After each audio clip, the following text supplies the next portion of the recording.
Start from a daily chart, looking at a daily perspective, how the daily candles are printing, where do we come from in the range.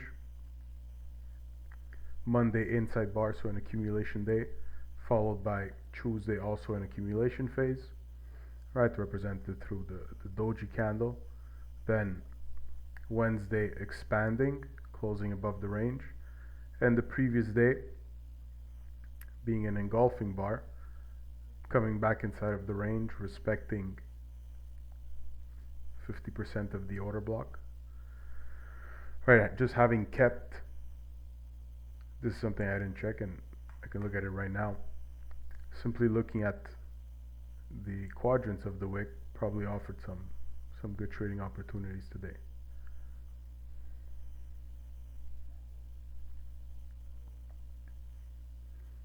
Right, you can see how after the reversal in the PM session, right, from the previous day's range, price comes back to 50% of it, and from there starts to expand. So, or if you were short, right, these would have been good targets for you to take profits. They align also with relative equal lows, right, or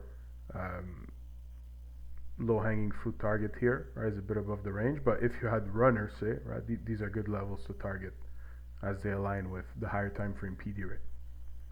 So daily chart, obviously still bullish, right? The market is not proving that it wants to go lower. In fact, it's proving that it's holding the bullish trend, right? Stopping at 50% of the order block, creating yet another divergence at range low. So premium array, right, previously is high.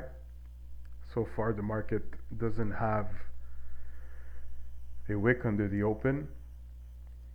This doesn't mean that it can't keep expanding, but it's just a note, right, because it's important in case that something happens at the highs, right? This becomes a good discount target, right? So good discount target, and then you can target again, right, this range of wicks if ever the profile of day is bearish.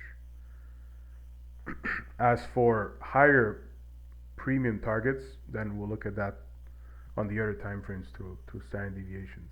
Like on the 4 hour, if we look at the standard deviations from the previous week's low, as this here was a shakeout, right? There was a double purge. So we have a break. We have a range before the manipulation that we can grade. I think we can see that the market could keep expanding up to a good target, which is about 1,000 ticks or so away. The range from 27,200, 27,400. If you want to do round level, 27,500, right, a clean level. Those could be good premium targets. We can see the SMTs, the divergences forming inside of the range. Right, yesterday's low creating a divergence with Tuesday's low, and obviously again with the Monday's low, right, as the S traded again below Monday's low to then keep trading higher. So the market keeps respecting order blocks, keeps respecting the new week opening gap, right, is creating divergences at lows, is closing above down close candles, right, is not closing below 50% of order blocks, bullish order blocks, so very bullish price action. If we look at a 3-day look back, we can look at the 3-day look back range. So this is indicative here that this profile is bullish. Why? Because price expanded, consolidated, right, and then created yet another expansion phase, right? So we came from, so coming inside Thursday, we came from an expansion phase, and this expansion phase was preceded by 2 days of consolidation, right? 2 consolidation daily profiles. And so, right, because of that, we had to assume that price was going to be bullish. And in fact, that doesn't mean that the shorting opportunity wasn't a good trade, but overall, right, to probably not be targeting, say, this low, right, maybe somewhere inside of the range. A low-hanging fruit target like the opening price, right, the previous day's low. So price rejected from these levels, right, and now keeps expanding. So right, this shows us the trend. The market is trading higher and is consolidating in premium. Right, expansion, consolidation, manipulation, right, and now from here the market can build higher prices.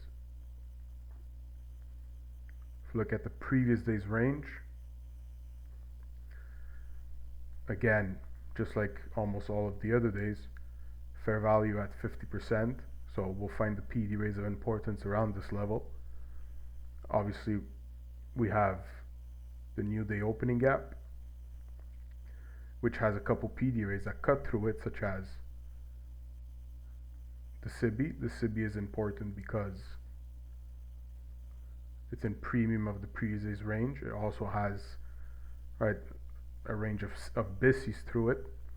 So if price is really bullish, right, it can hold these fair value gaps to trade higher.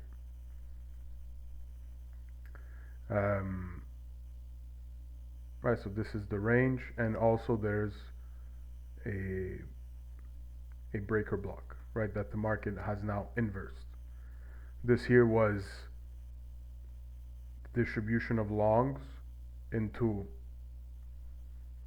the distribution of shorts, right? So it's the final distribution that leads to the shakeout. The market then closes and creates a fair value gap through it, right? So very bearish, delivers to the lows, but fails, right? Then reverses from those levels. The reaction that there was here, right? This is a very bullish reaction. Price goes from expansion to reversal, right? So expansion to expansion, consolidates, and then breaks again. So overall, right, we have a couple PD rays of importance for tomorrow's profile. Personally, I would prefer seeing an open, low, high, close profile. Look, in terms of the weekly profile, it varies from the S&P, the Dow, and Nasdaq. On Nasdaq, I would probably consider this to be a consolidation midweek rally. And the reason why I believe that's what the profile is and not a consolidation Thursday reversal is because Wednesday did not create a consolidation profile. It created an expansion profile. And that's why I think that this is a consolidation midweek rally. This is the type of, from what I've experienced and seen through the times, it's not something that happens too common. So I believe it's more the type of profile to be anticipating, I guess, for all-time highs, right? To be more aware, as obviously the market's not ready to reverse, right? So what does it do? It either retraces or consolidates, and so these are the type of profiles that form, right? We can see also the profile of Wednesday, which was a range to expansion. This is not that much of a daily, it's not that much of a common daily profile, but recently in all-time highs has been happening. I've already seen it for the second time. Right, so these are things to keep in mind. So not the type of profile that we're usually used to, right?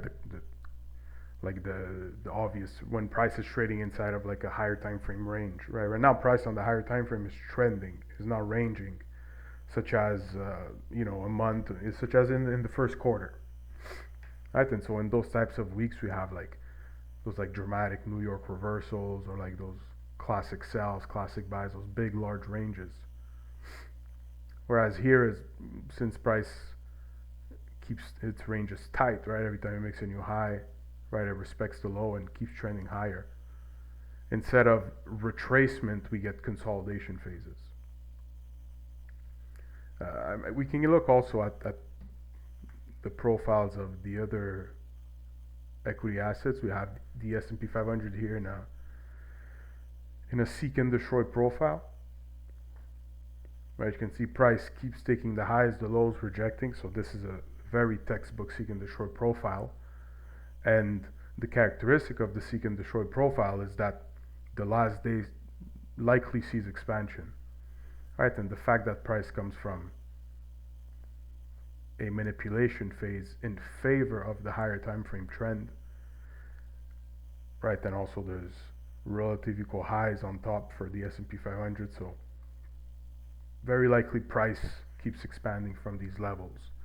For whatever reason, if price were to retrace inside, say, there's this hourly order block, right? There's this breaker here, the low that sent prices higher, right? So we have a range of bullish PD rays. If price comes back to them at a key time of day and rejects, right, this can offer a good trading opportunity.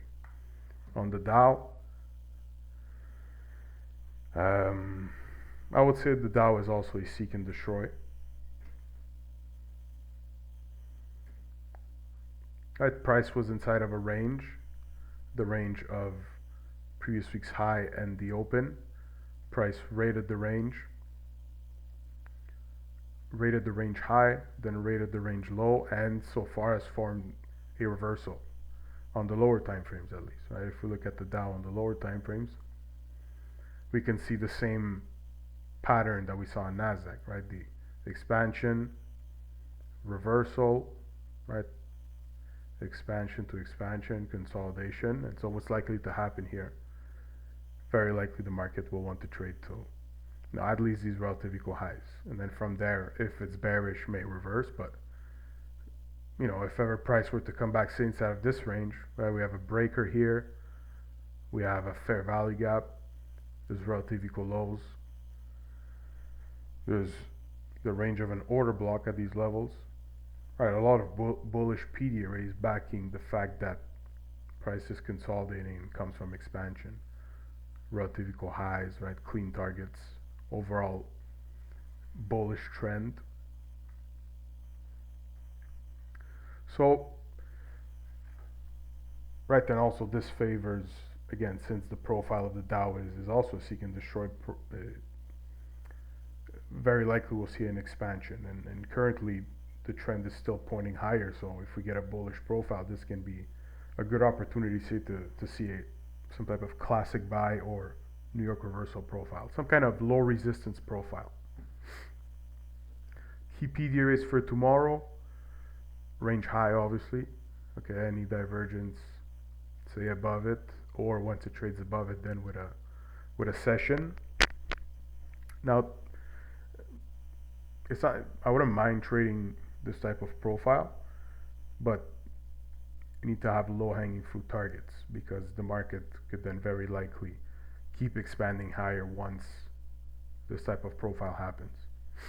Say London trades higher here and then starts to retrace, right? Then New York opens around this range and manipulates into it. Right, this can be a good New York session opportunity for a New York reversal profile. Right, and the PD ray itself doesn't matter, right? Whether you're using the breaker or the fair value gap or the new day opening gap. What matters more is at what time, right? And what has happened, right? Because say price will be bullish for whatever reason, it comes to these levels, right? And here you're waiting for price to be bullish, but the time is not right yet. Right, and the levels keep failing. Well, keep those levels on your chart and wait until you see, the higher time frame SMT, the 5-15 minute break of structure, key time of day, right, instead of a 4-hour profile. And then what you'll see is that when price starts to build a bullish trend, is going to reclaim these PD rays, and very likely that's where you're going to see the good entries from. No matter what the profile is, right?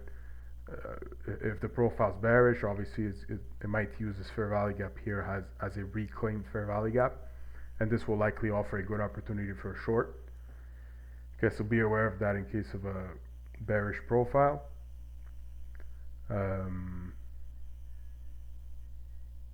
So yeah, the fair value gap essentially, as we looked at on the profile. Right, that's where the range is. This fair value gap cuts through a lot of important PD rays in the surrounding area. So just having the quadrants of the fair value gap up, right, and seeing how price trades and at what time does it trade into it, it's going to offer good trading opportunities, especially if New York revolves around it.